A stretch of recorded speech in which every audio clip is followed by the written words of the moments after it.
Hi guys, so today we're going to Oak Alley Plantation in Louisiana.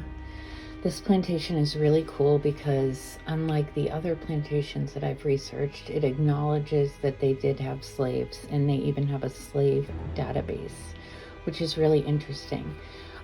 This plantation was built in 1839 by a man named Jacques Roman. His slaves built it, but it's absolutely beautiful. He made his fortune in the sugar industry.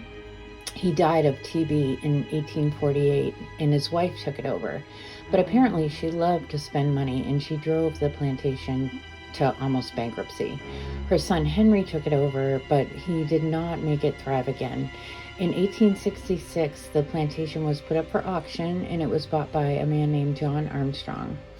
I guess a virus wiped out the sugarcane industry in the early 1900s, so the plantation had fallen into disrepair, and it was bought by Andrew and Josephine Stewart in 1925.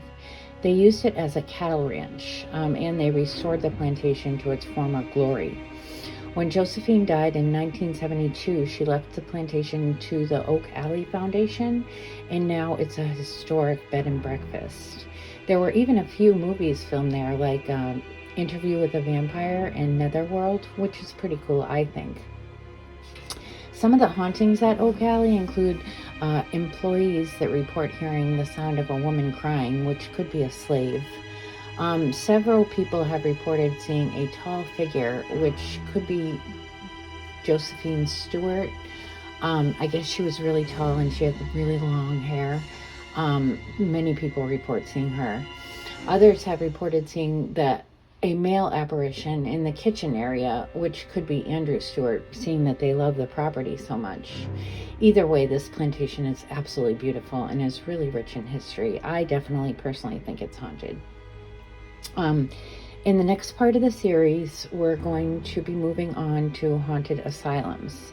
And I'm going to do research on asylums that you guys haven't heard of. We've all heard of the Trans-Allegheny Asylum and all those other places, but I want to do some research and educate you guys on some asylums that you haven't heard of.